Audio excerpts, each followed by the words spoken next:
Welcome to In My Feelings, a safe space to talk all things NBA. I'm your host, Big Waz. Let's go.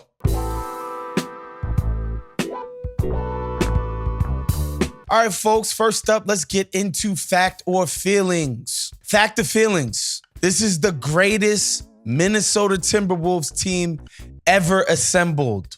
That's a fact, folks. This franchise has been around for close to 4 decades now.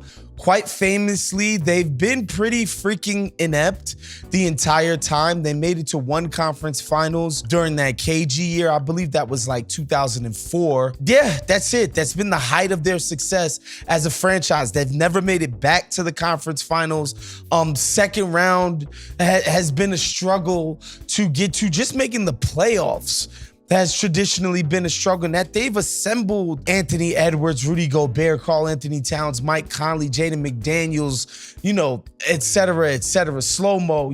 These guys, Nas Reed. This is just a really dope team, really great guys. And they're now up 2-0 on the Phoenix Suns. They've dominated them. And that's what I think is so impressive about this bunch, man, and why I think this is even better than the Sprewell, Sam Cassell, Kevin Garnett squad that made it to the conference finals. Just so well-rounded.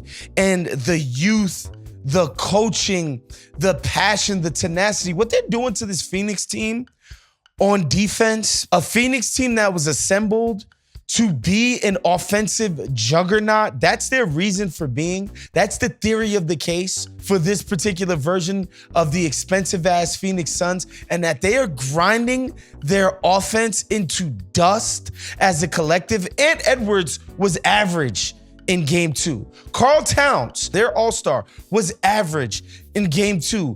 And they still dominated that game because why?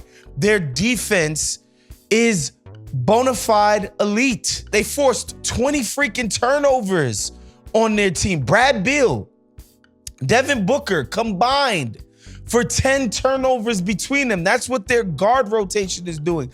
I myself was of the belief that Devin Booker was above Ant Edwards even on the shooting guard pecking order coming into this series. That hasn't borne itself out. Ant Edwards is killing these guys. I gotta give it up to Chris Finch as a coach because their defense is sophisticated. What they're doing with pre-switching on the back line and just playing on a string, he's got the buy-in. He's put in the fantastic X's and O's. For coaches to get buy-in from a group, man, to play like this, to play for each other, Chris Finch deserves a lot of credit for that. And man, last but not least, y'all, we gotta give it up to Rudy Gobert, man. I take pride in my about face on Rudy Gobert because in the past, I've been pretty hard on Rudy Gobert. He's been the type of cat, and I got this on good authority, y'all, to go up to the scorekeepers back in his Utah days and be like, hey, you guys missed the rebound that I got there. Hey, you guys missed the block that I got there. Like, all about his own stats and his own vanity. Famously, he freaking cried when he didn't make the NBA All-Star team. It's always going to be that way. And, sorry.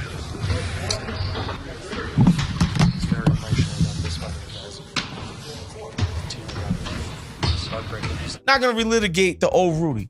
Teammates and opponents alike have mocked him and not been a fan of his. However, man, Rudy Gobert has redeemed himself on this Minnesota Timberwolves team. They went out and got him because in that Memphis series 2 years ago, they got bludgeoned on the boards and couldn't protect the paint. They went out and said, hey, Rudy Gobert is a one-man wrecking crew in both of those categories. And I'll be damned if this dude has not delivered, man. The Minnesota Timberwolves were by far the NBA's best defensive team, and it's because of Rudy Gobert. This is the greatest T-Wolves team ever assembled. Shouts to KG. He's somebody from that era who I think is criminally underrated. I think his greatness is actually equal to that of Tim Duncan, but he famously played for his basically damn near his whole career with an inept franchise, one of the worst owners in the history of the NBA, Glenn Taylor. And so his career is not seen as at the level of Tim Duncan. But this team right here, woo, child, I'm impressed, y'all. They're up 2-0. They've done it in dominant fashion.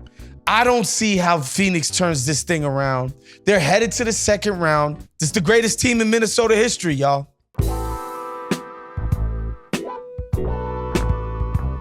All right, folks, let's just do a general vibe check, man, on Luka Doncic, who, as you guys are watching this, has tied the series against the Los Angeles Clippers 1-1. I happen to be in the building for game 2, where Luka probably was like at a B or a B plus for Luka Doncic standards, but he absolutely ripped the Clippers' heart out in that game. They sent 2 defenders at him. They decided, hey, Luka's not gonna beat us.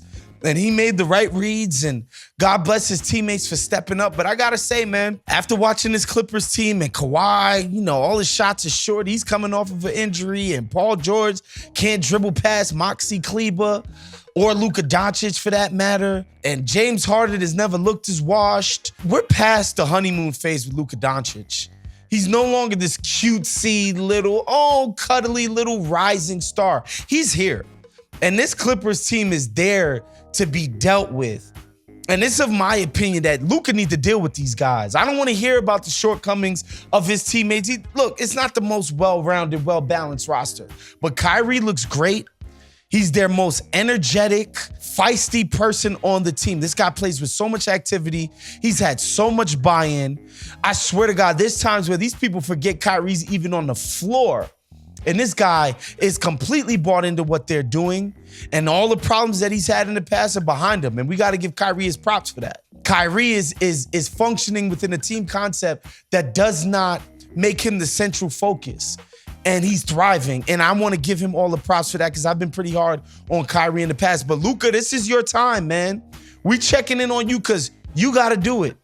It's going to be on you to beat the Clippers. And they're going back to Dallas. And boy, they stole home court. These guys are in a great position to make it to the second round. And we just talked about Minnesota being the greatest team in franchise history, but nobody thinks of those guys as world beaters.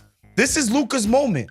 You hear all of the stuff, the whispers about, the Mavs, they walk on eggshells to keep them happy. And they're, they don't want to make Luka mad. And Luka is the boy king. And we got to treat him.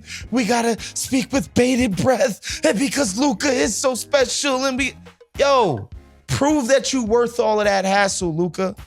Prove that you are that type of guy that these people need to move heaven and earth to please you. Okay? You got to go out and prove it because, again, if you don't make it happen, Luka, they going to get in your ass, boy. And if you think you're going to force a trade to some other market, no. People expect the world of you now, man. It's the postseason. Put your big boy pants on. This Clipper team, I'm telling y'all, they ain't it. they are ripe for the picking. And so if Luka, man, you got to go out. You got to go out and do this. The basketball world anyway, is watching. Luka Doncic, this is your time, brother. Look, man, I just want to give a shout out to my man, Anthony Davis, who I think has a reputation of being the sort of clock out at 5:02 p.m. kind of player. Does his job and nothing else kind of guy. Not the vocal leader, not the, he doesn't take the reins of anything. I'll say this, man. This guy has played his ass off in these first 2 games against Denver. This clip that we're about to... Let's play that clip, as a matter of fact. Well, can you take us through that last play and just what happened and what unfolded? And what was... I don't know if you were screened or what happened on that last play. Jamal Murray made a shot. To me, that clip, I'm proud of AD. 1, because of how he played. And 2, this guy really cares. He's about winning. He's about getting stuff done. You can say what you want about the injuries and all of that. Anthony Davis's style of play is that of a winner. The way he plays on defense, the way he sacrifices himself for teammates, the way he's willing to set these hard screens, roll hard as hell, not always get the ball, not always be the focal point of an offense, being that ultimate finisher. He's a team player. He's a winning player. And man, I tip my cap to this guy for giving a damn about winning. That's a gut-wrenching loss, man, to lose that way at the end of the games. And also, I like the fact that he called out that offense at the end of the game. that his teammate, the Hall of Famer, the GOAT, LeBron James, is in charge of orchestrating. He said we was too stagnant. We was too predictable. He's calling out LeBron. He's calling out Darvin Ham. I love that he's doing that. This guy gives a damn about winning and losing. A lot of people laughed at that clip. I give props to AD for being somebody who's committed, man, who wants to win, who wants to turn this thing around. Now, I think they're outmatched and Denver's going to whoop their asses and they're going to be going home pretty soon. But I love the fire from AD. I love that he's pissed off, man. So I want to give a big shout out to Anthony Davis. All right, folks, that was our show for today. Make sure you subscribe to the Ringer NBA's YouTube page. Man, we got a brand new page putting out all kinds of incredible content for you guys. Make sure you hit the notification bell. And of course, hit the like button, man, so YouTube can throw our things out there through the freaking algorithm on them YouTube streets. We'll see you guys next week. Peace out.